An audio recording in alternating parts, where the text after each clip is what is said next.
estimates, Lithuania will spend about 4% of GDP this year and intends to increase the spending up to 5.25% of GDP in the years to come, in the 2026 and later. We also need to reaffirm our strong commitment to support Ukraine militarily and economically, politically. Militarily, it means that we have to provide a solid military aid. We have to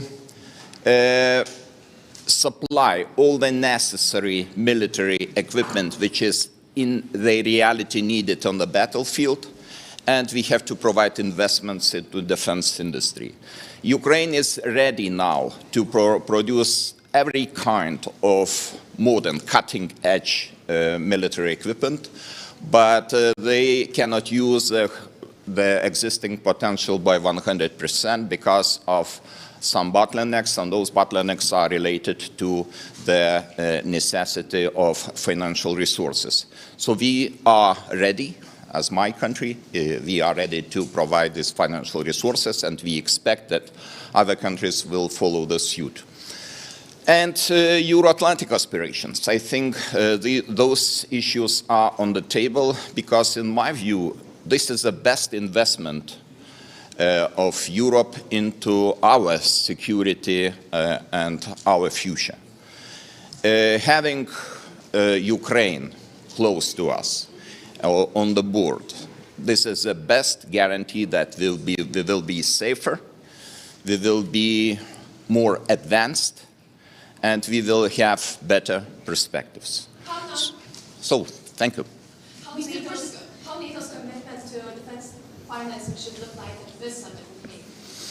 So I hope that we will be able to reach the consensus on 5%, but of course it is more complex issue because we are talking about 3.5% of GDP as a core defense expenditures, and plus 1.5 percentage points as expenditures related to defense. And of course there is the issue of timing. And we have to understand that Russia is not waiting. Russia tries to consolidate and reconstruct the military forces as soon as possible. So we have very limited time to do the same. I think we should talk about 3-5 years. So there is no need to talk about very long timetables or transitional periods of 2035 or 2040. No, we have at most 5 years' time to take very solid and committed actions. Mr. President, Polish Radio, Agnieszka Drążkiewicz, please comment Polish results of vote. I respect the election results, and I look forward to cooperate with the new elected president, Karol Nawrocki, and I think I will have the opportunity to have the phone conversation with him. I do not see any reasons why this cooperation shouldn't be so good as we had the cooperation with current President Andrzej Duda. The relations were excellent. The mutual understanding was really 100%. And Poland as a country, as a neighbor, as a country where we have very important infrastructure projects to implement, it's a very important partner. So this is the priority of our foreign policy, to have very good relations with Poland. Thank you very much. Thank you.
Затворити, послушайте. Не рікачі, не родиться не там.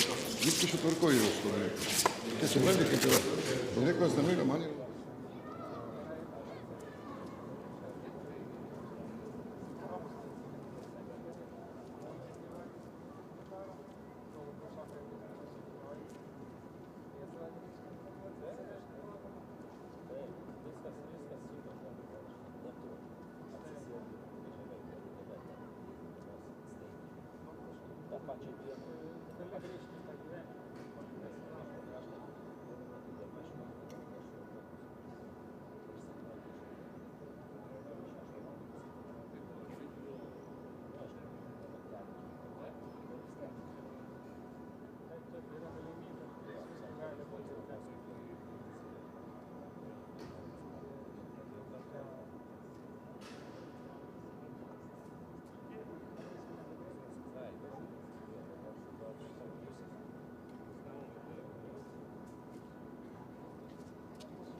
Tegul važiuoja, taigi doorstepas, neribo. Klaida, tegul važiuoja, nesgi yra doorstepas dar. Tai nieko tokio čia, jeigu ministrai biški. Nieko tokio.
то якби видали тост.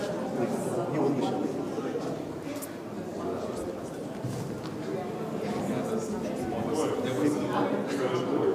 І тоді після чийся, тут розчікується.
Good morning, everyone.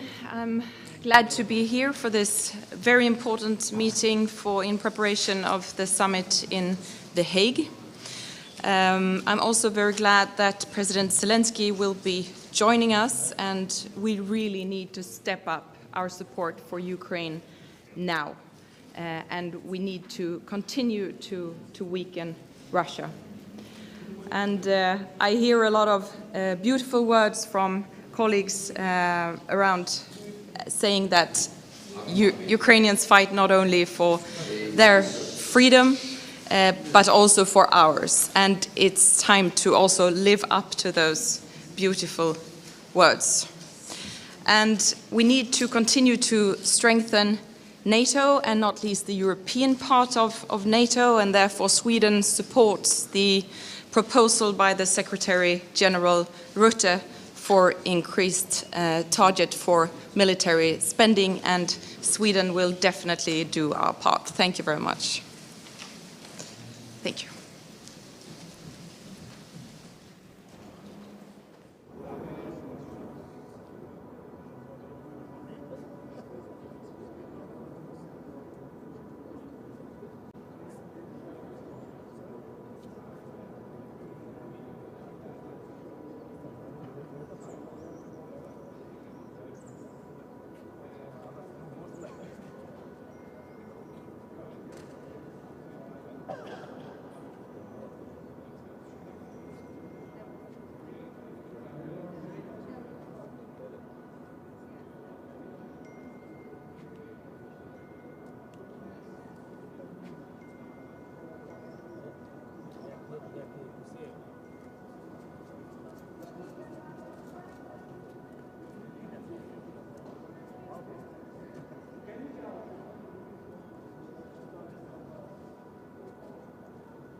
if I have a Norwegian meeting here.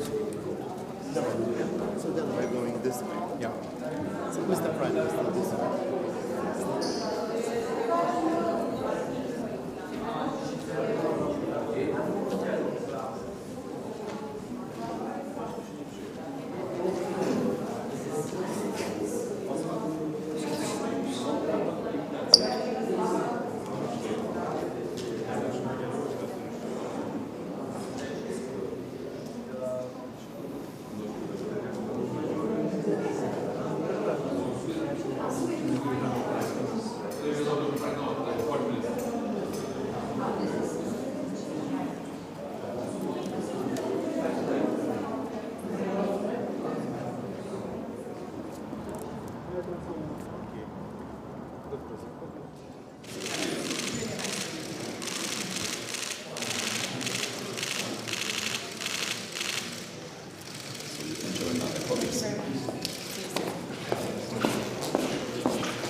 Morning. So once again, a very important meeting. Moving forward to the Hague summit in a few weeks from now, the most important thing is, of course, to rearm Europe. Russia is a threat to all of us, and therefore we need to strengthen our eastern flank. We need to help Ukraine as much as possible. And what we see now is Putin and Russia talking about peace during daytime, and at night they're still bumping in Kiev. So, of course, we have to push for a ceasefire still, but at the same time, we have to do what is needed on the battlefield in Ukraine so they can actually win this war. So a lot of important things on the table today. A comment on the Ukrainian attacks on Russia yesterday? I don't have a lot to say about that. I think they are, they have the right to defend themselves, and sometimes it includes pushing back. So it seems that it has been successful. We've just heard the Lithuanian president, others are saying as well, they are now ready to allocate 5% of BNP for defense. Is Denmark along? Yeah, when I became Prime Minister, we were spending 1.3. Now we spend more than 3%, and it's not enough. So we will raise also our defense expenditures in the coming years. And I hope that we will agree in a few weeks from now in Hague that we have to spend at least 3.5 directly on military, and then 1.5 on resilience in a more broad and in a broader perspective.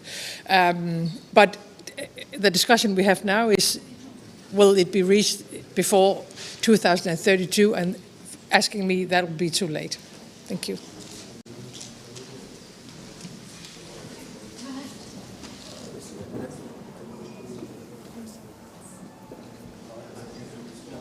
Hello, good morning to all of you.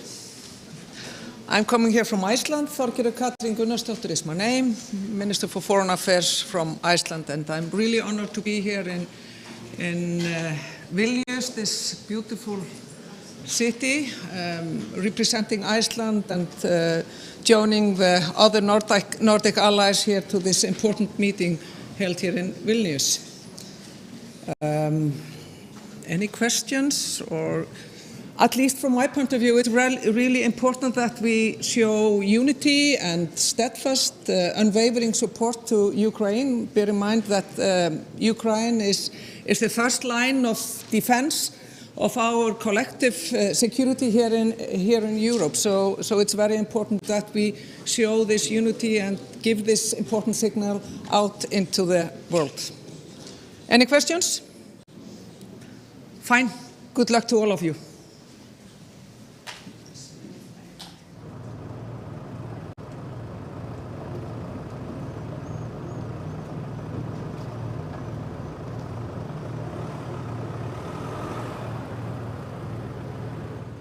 Only a few words. I'm president of Slovakia.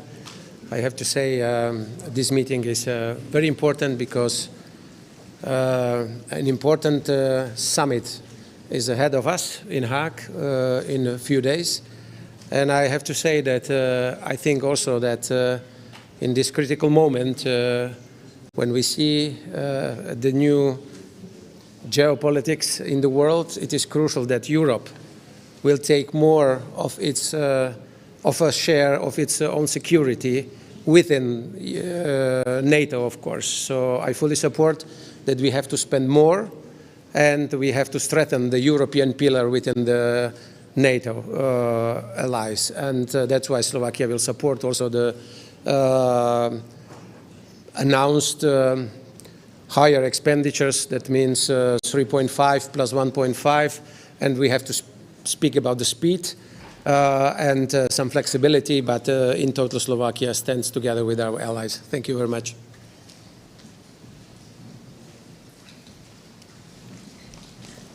Good morning.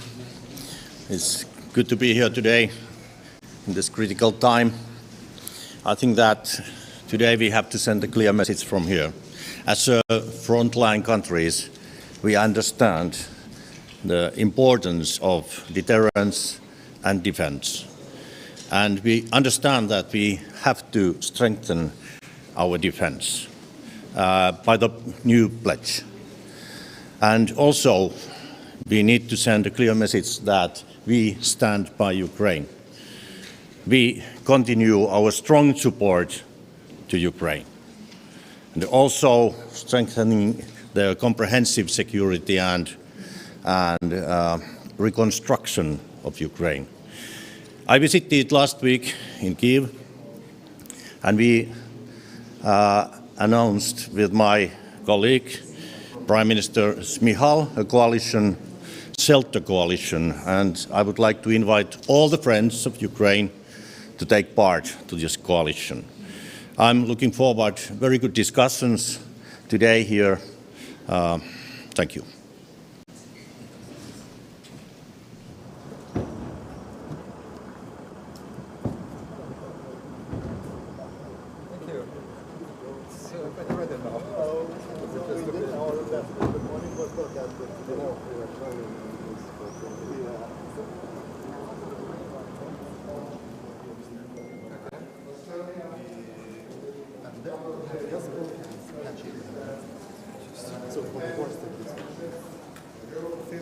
And we encourage also other countries to put more resources on defense.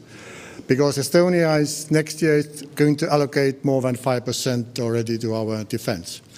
And second is we should continue to support Ukraine, because peace, unfortunately, goes through a battlefield at this very moment. And we should also keep NATO door open to Ukraine for the future. Thank you.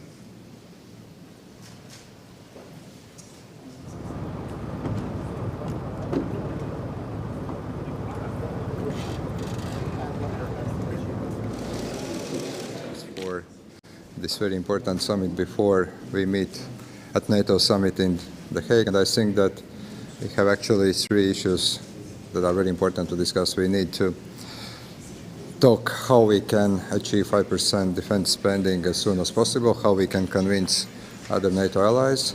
It's also, number two, topic about Ukraine, further support for Ukraine. But I think it is also very important that we speak about how we strengthen the security in the Baltic Sea, especially taking into account what is happening with our undersea infrastructure, what is happening also with some provocations in the sea. So I'm very much looking forward to very productive meeting. I do hope also that as the group that consists now of Bucharest 9 and also Nordic countries, we are forming a very forceful voice both at NATO as well as in the European Union. Thank you.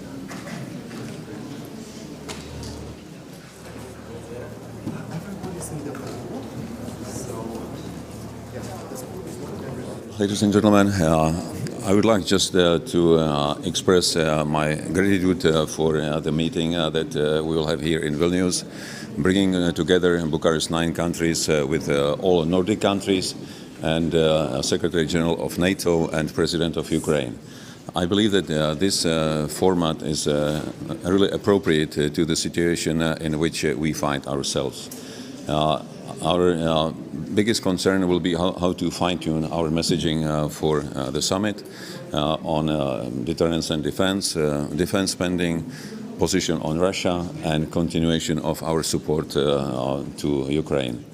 I believe we will also discuss how to approach our growing responsibility of Europe for security, not only in Ukraine, but generally in Europe, about gradual transition of responsibility from the United States to European countries. And I'm really grateful that we will have a short but very productive meeting.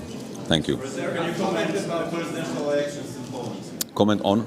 Presidential election in Poland. Well, I have congratulated the newly elected president, and I'm looking forward to having an opportunity to discuss with him our not only neighborly issues, but also approach to Russia, our approach to NATO. I believe that the trajectory of Poland vis-à-vis European institutions will see no change. Thank you.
It's good to see you again. Outside.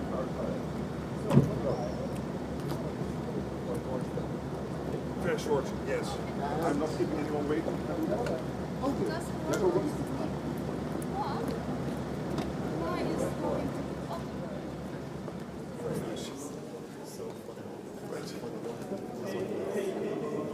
Hello.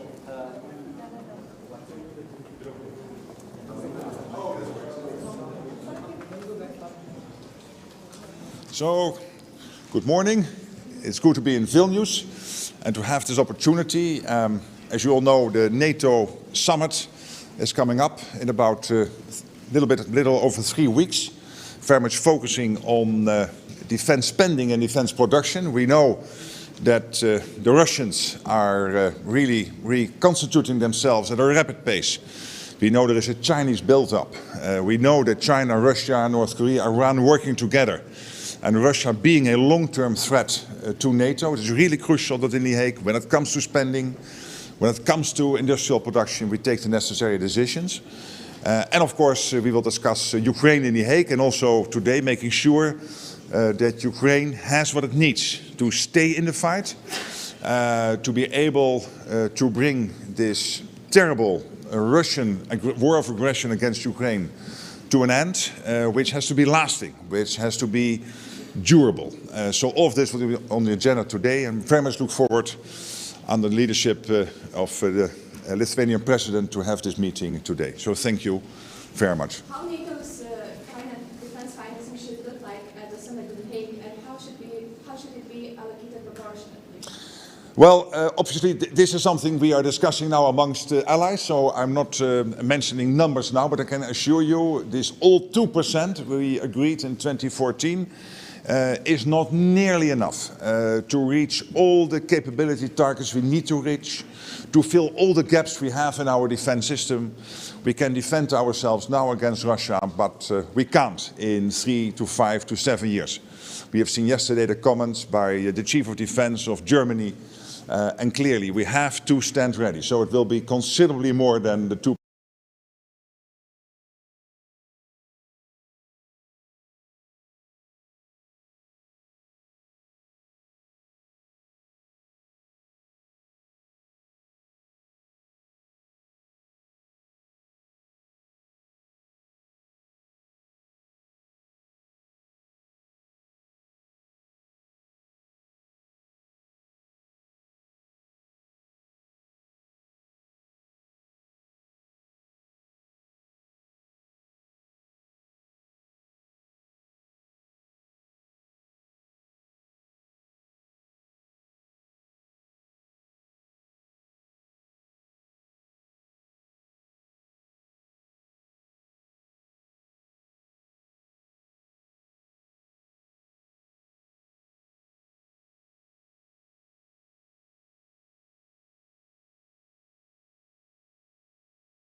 the 23 with the summit.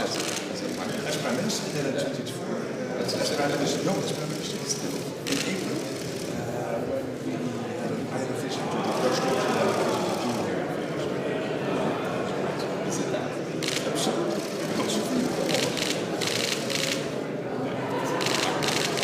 This is the Grand Duke. You can join us. I will start the meeting.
Забрався не послухати, веселий.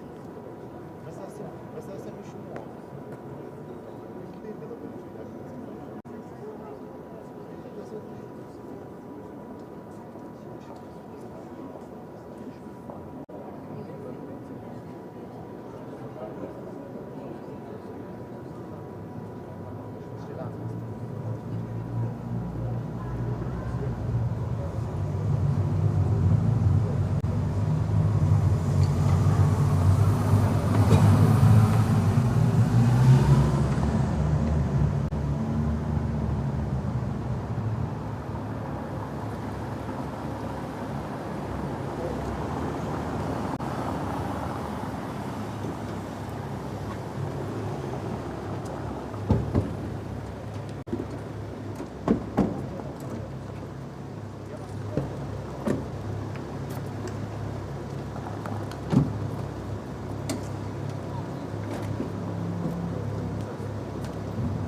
Dzień dobry Państwu.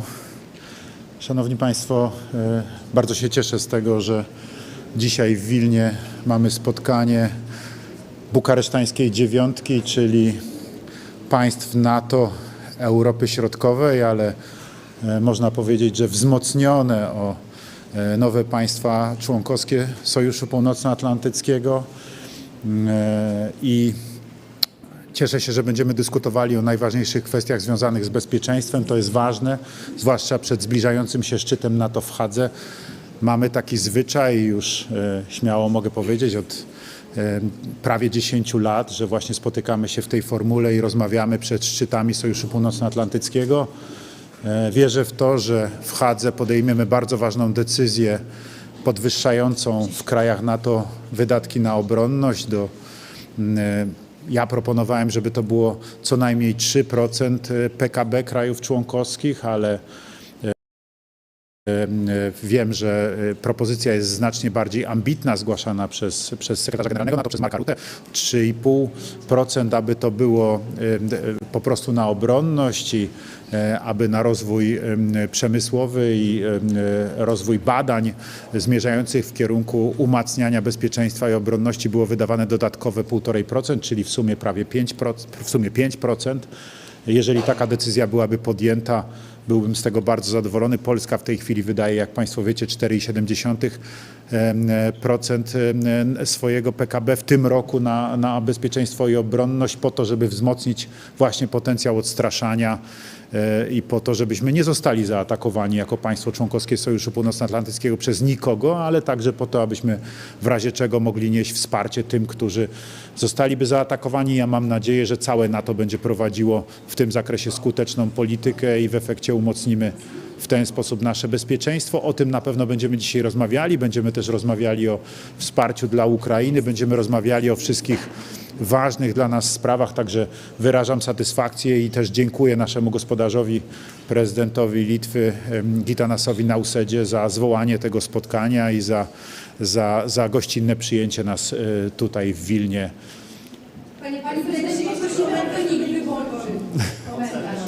Proszę Państwa, no, jak Państwo pewnie wiecie, dzisiaj za pomocą Platformy X już to była ta najszybsza możliwość dzisiaj rano.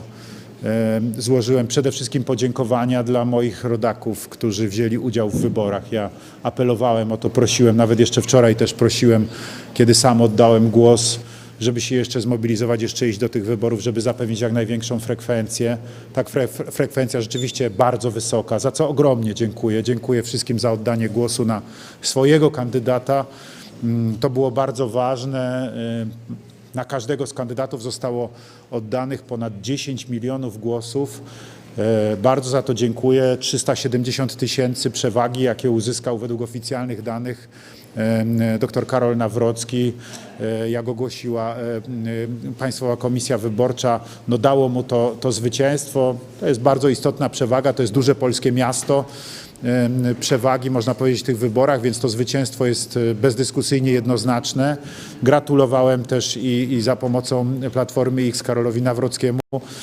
Ja mogę powiedzieć tak, cieszę się z tego, bo dla mnie to jest też, kiedy rozmawiamy dzisiaj tutaj w Wilnie, tuż przed szczytem bukaresztańskiej dziewiątki, a więc tak jak mówiłem przed momentem, tej środkowoeuropejskiej części Sojuszu Północnoatlantyckiego, to wsparcie Polaków dla Karola Nawrockiego, który zapowiadał i cały czas mówił, że będzie kontynuował de facto tą politykę, którą ja przejąłem od prezydenta Lecha Kaczyńskiego i realizowałem przez wszystkie te lata.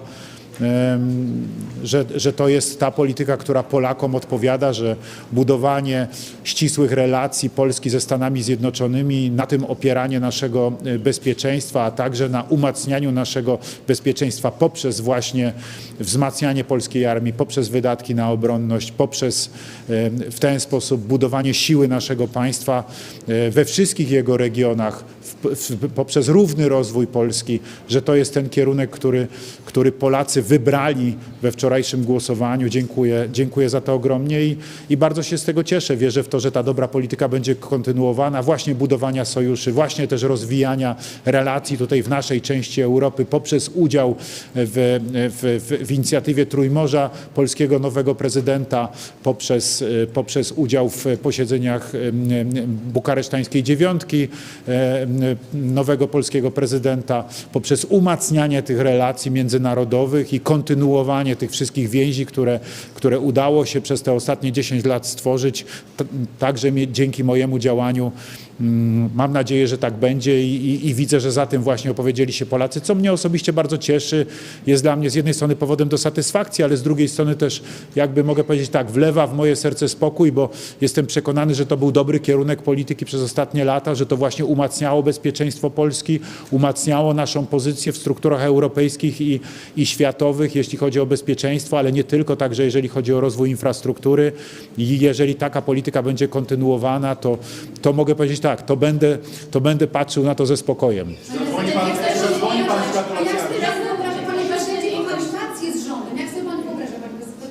Szanowni Państwo,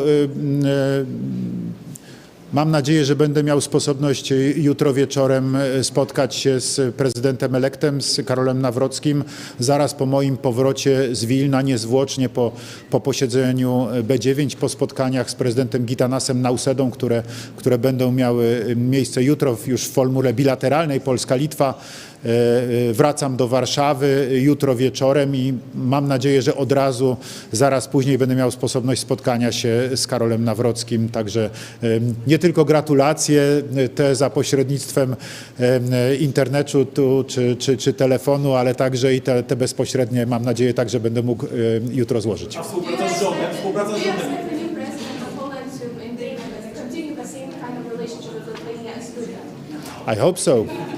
I hope so, and I can assure you that I will talk with him about it, and I will suggest to strengthen these relations. A jak pan sobie wyobraża kohabitację z rządem, współpracę z rządem przyszłego prezydenta?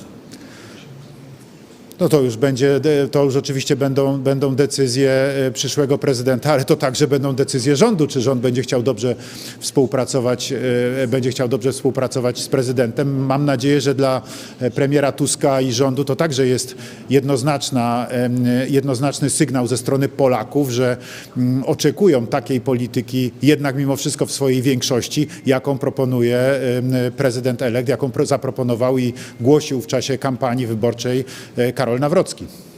Dziękuję bardzo.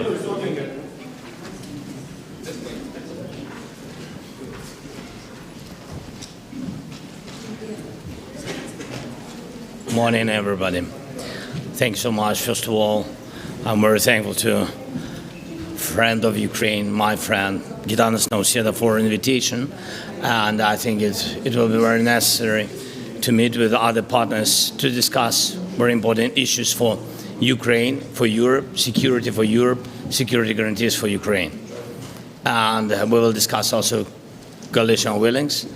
And I hope that we are very close to important decisions and also urgent things which are very important, necessary for Ukrainian people. It's air defense, Patriots and other systems. So very important. Now, in parallel in Istanbul, there is our team. I had conversation with my Minister of Defense in the early morning. So they are preparing for a meeting. I'm not sure that Russians will be ready for some productive meetings, but we always have to count on some decisions. For us, very important is ceasefire, unconditional, of course, ceasefire, and humanitarian issues as to bring back adopted children, and of course, exchange of warriors, and to do everything for other prisoners, civilian prisoners, and journalists, political prisoners. So it's very important to get them all whole. That's the most important things, and of course financing of interior Ukrainian production, which is very important for us. I think yesterday everybody saw the operation. One of the operation, yes, we have to really to demonstrate that every country is ready to defend sovereignty and territorial integrity, and Ukraine is, I think, a very strong example for everybody, and that's why we need support of our European partners and American partners, because now to strengthen Ukraine is meant to strengthen the front line of Europe. This is a momentum that I think so. Thank you so much. Mr. President, can you comment on presidential election in Poland? Can you comment? My congratulations to the president, new president of Poland, and I already congratulated by messaging.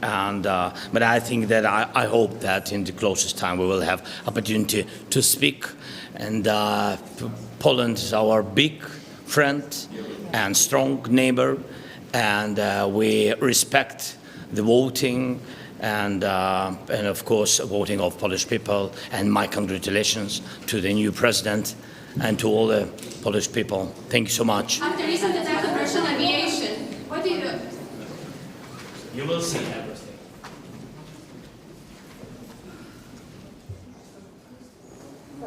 Mr. President, about Romanian election. Romania, yeah, we will have meeting, I think today we will have meeting with the president of Romania. Yes, and it's an opportunity to discuss our bilateral issues, not only Europeans are very important, but also our bilateral issues. And I also already invited the president of Romania, to visit Ukraine. I think he will share with you. We will discuss a lot of things. I don't want, to go further to this agenda. Thank you so much. Romania is very important. Thank you so much. After recent attack, do you have more cards in your hands now?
I'll do both because Diana is now.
Я же не смогу сидеть так долго.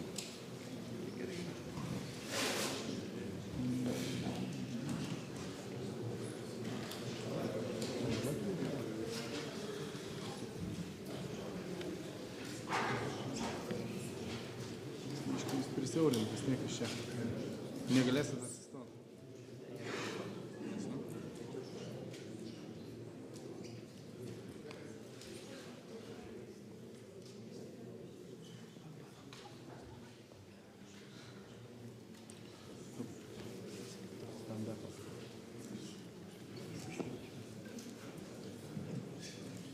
And I keep for us it's very important not to move away from it.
Dear colleagues, dear guests, and most importantly, dear friends.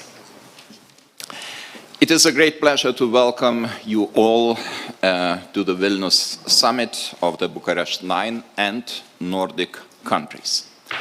Today we are celebrating the 10th anniversary of the Bucharest 9 format. I would like to use this opportunity to congratulate and express my gratitude to the presidents of Romania and Poland, the two founding countries of this initiative. I would also like to extend the special congratulations to the newly elected president of Romania, Nicu Jordan, who has joined us today only, as you said, 1 week after your inauguration. Welcome. Over time, we have seen the Bucharest 9 became an essential link that brings the region countries closer together. Today's meeting, with participation of our Nordic allies and Ukraine, reflects the growing pressure on NATO's eastern flank and our response to it. Our response is to widen and deepen the cooperation on security and defense from far north and to the Baltic Sea and to the Black Sea. Given the full complexity of the present situation, I am particularly glad to welcome here in Vilnius the NATO Secretary General Mark Rютте and the President of Ukraine, Volodymyr Zeleński. Dear Mark, I commend your dedicated efforts to coordinate the Alliance's response to our common threats along the lines set in Madrid, Vilnius, and Washington. The upcoming NATO summit in The Hague will be an opportunity to make further decisions on building a stronger alliance, better prepared to defend every inch of allies' territory. I wish you the greatest success in the coming weeks, although I know they will be not easy. Dear Volodymyr, I admire your fearless resistance over the past 3 years. By defending Ukraine and its people, you are defending us and our security of the whole Europe as well. Ladies and gentlemen, now I would like to give the floor to the Secretary General, Mark Rютте. Please, Mark, the floor is yours. Thank you so much, Gitanas, President Nozeda, and it's great to be back in Vilnius. And thank you for hosting the summit together with the Nordic countries. Indeed, since 2015, this group has been a driving force for greater cooperation and stronger defenses on the eastern flank. I'm delighted that the Bucharest 9 is growing to include the Nordic 5, Denmark, Finland, Iceland, Norway and Sweden. And honored as always to be joined by our good friend Volodymyr Zeleński. Good that you are here. With Finland and Sweden's membership, NATO's eastern flank is longer than ever. And thanks to the contributions of all NATO allies, it is also stronger than ever. Demonstrating our unity and resolve, we have enhanced NATO's presence on land, at sea and in the air. We are increasing the number of forward land forces into 9 now, 9 allied nations, because also Finland will now be included, which is very good news. And we have stepped up NATO's presence, including through Baltic Sentry and Southern Shield. And I think this we all know this matters more than ever, given the very real threat from a rapidly rearming Russia, which allies in this region know all too well. Our discussions today come at a crucial time. Later this week, indeed, NATO defense ministers will first meet in Brussels to agree ambitious new capability targets linked directly to our defense plans. These targets set out what forces and capabilities every ally needs to provide to keep our deterrence and defense strong and our 1 billion people safe. To do that, it is clear that allies need to spend much more than we are doing now. And that is why ramping up defense spending and production will be at the top of our agenda for the summit in The Hague, which will take place in just over 3 weeks. When we look at the key messages, I think it is this: spending more and producing more. So NATO needs allies to zero in now and deliver on the elements that increase our warfighting readiness so that we can better deter and defend. And I'm grateful to allies in this region for leading the way. There's no security without strong defenses, and there will be no lasting security without a stable Ukraine. So we continue to support efforts to bring this brutal war to an end and help Ukraine defend itself today and deter aggression in the future. And this will be on the table also this week when we meet with the Ukraine Defense Contact Group, chaired by Germany and the United Kingdom on Wednesday. So, dear friends, a lot to do to prepare for a successful summit, but I'm confident that with your support we will make NATO a stronger, fairer and more lethal alliance to keep us safe for decades to come. So thank you again for your hospitality, and I look forward to our discussions. Thank you, Mark. And now I would like to address President Zelensky. Volodymyr, the floor is yours. Thank you so much. Dear Gitana, thank you first of all for invitations. Thank you for support. This is a special moment. On the one hand, Russia has launched its summer offensive, but on the other hand, they are being forced to engage in diplomacy. And this is both a challenge and a real opportunity for us all, a chance to try to end this war. First, as before, our top priority is supporting our defense, and I'm grateful for all the support packages and for every investment in weapons production in Ukraine and for the development of production in your countries as well. Europe, together with America, has better weapons than Russia. We also have stronger tactical solutions. Our Operation Spiderweb yesterday proved that. Russia must feel what its losses mean. That is what will push it toward diplomacy. And when Russia takes losses in this war, it's obvious to everyone that Ukraine is the one holding the line, not just for itself, but for all of Europe. Ask your intelligence, what is Russia planning this summer in Belarus? If they are bold enough to prepare attacks from there, then we need more strength together. And right now, that means strengthening Ukraine so we can stop this war and prevent it from spreading. That's why weapons production matters. Ukraine can cover up to 40% of its weapons need with domestic production, but this requires stable funding. Our operations show how much impact investments, especially in drones, can have. And we still urgently need air defense, especially Patriot systems and missiles for them. Each of you knows what we need and what you can do to help. Decisions are needed. Second, we must do everything to make sure diplomacy is not empty. Our delegation is now in Istanbul and we are ready to take the necessary steps for peace. Naturally, the starting point should be a ceasefire and humanitarian actions, the release of prisoners and the return of abducted children. And all key issues can be resolved at the level of leaders. And if Russia undermines even this initial agenda, and if the Istanbul meeting brings nothing, that clearly means strong new sanctions are urgently urgently needed from the EU's 18th package and from the United States, specifically the strongest sanctions President Trump promised. Sanctions should hit Russian energy, especially oil and tankers, price caps, of course, and also Russian banks and the financial sector overall. Third, the United States. Thank you to everyone doing everything possible to keep the bond between Europe and America strong. We need the support of President Trump, the US Congress, and the American people.